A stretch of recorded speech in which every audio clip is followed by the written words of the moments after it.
This is WCTI News Channel 12 at 5:30. Getting the facts right with Brian North, Jamie McCutcheon, and Chief Meteorologist Skip Waters. News Channel 12 at 5:30 starts now.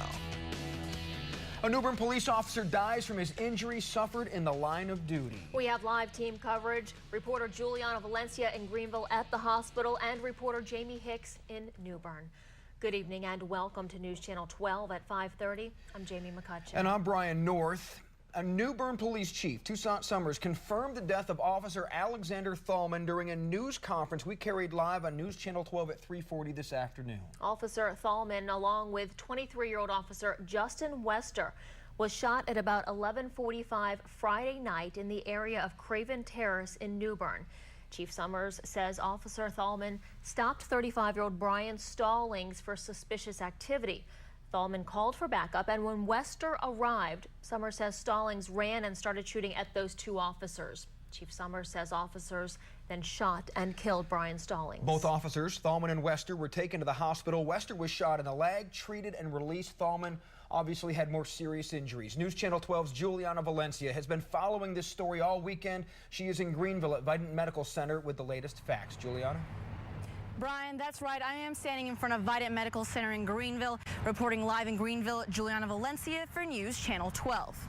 All right, Juliana. And Thalman is a 2010 graduate of Washington High School. And military reserves as well. And we're continuing to cover every angle of the story of the shooting that happened late Friday night. We now have more information on the man accused of shooting the officers, Brian Stallings. Stallings does have a criminal record. He was released from jail in Florida in late 2012 for not complying with regulations from a previous sex crime conviction.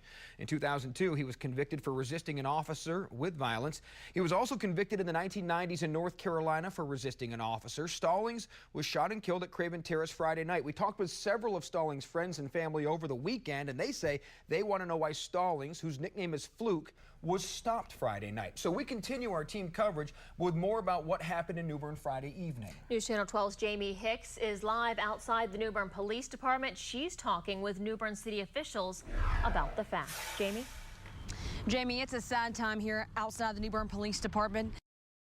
For now, live in Craven County, Jamie Hicks, News Channel 12. All right, we've seen a lot of those badges going around on Facebook and other social media today to honor the officer. Well, for the latest information on this story, including the full statement from New Bern's police chief, Toussaint Summers, you can head to our website, WCTI12.com. Well, let's get a check on the weather. It looks like spring may be finally springing. Chief Meteorologist Skip Waters tracking a beautiful week in the Storm Track 12 Weather Center. Well, it's the last day of March, and it certainly is going out like a lamb. Nicest week of weather we've seen since late last year. In our 5:30 top stories, narcotics detectives in the Lenoir County Sheriff's Office currently on the scene of a suspected meth lab in Pink Hill. That's the southern part of Lenoir County. Detectives responded to the scene this morning. Authorities say they located two suspected labs on that Pink Hill property. One suspect is in custody, but names have not been released. Police are investigating a bank robbery at the First Citizens Bank in New Bern this afternoon. New Bern police tell us it happened around 1:30 p.m. when a man walked into the bank on Broad Street and demanded money. No weapon was shown. Police say the man left the bank with some cash. He was heading toward Pollock Street. The suspect is described as a man 5 feet 7 inches tall, wearing a light red baseball cap with the letter S on it. A man wanted on an attempted murder charge in Jacksonville is caught during a high-speed chase west of Wilmington. Jacksonville police say 60-year-old George Evans shot an ex-family member Saturday night at the Olive Garden on Western Boulevard, then stole a car, led police on a high-speed chase in Columbus County.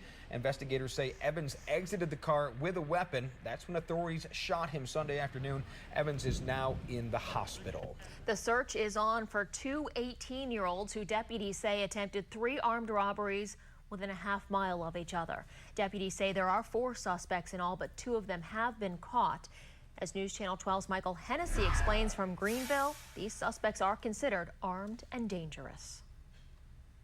The first attempted armed robbery took place on Billy Loop, just outside of Greenville. Reporting in the Greenville newsroom, I'm Michael Hennessy for News Channel 12. The 2 arrested suspects are charged with attempted first-degree burglary and attempted robbery with a dangerous weapon. Deputies are also looking into the possibility they are responsible for another robbery, that one on Dusty Lane 2 days earlier. Well, more issues between contentious neighbors North and South Korea, shots fired across the border. We'll have the latest on what North Korea calls the ongoing war. Plus, a student is seen on camera being knocked over during a riot by a police officer. But witnesses say she was doing nothing wrong. Well, that's a blue sky you're seeing on the Tryon Palace webcam as it looks over downtown New Bern. Northwesterly winds got the water chopped up a little bit downtown on the rivers.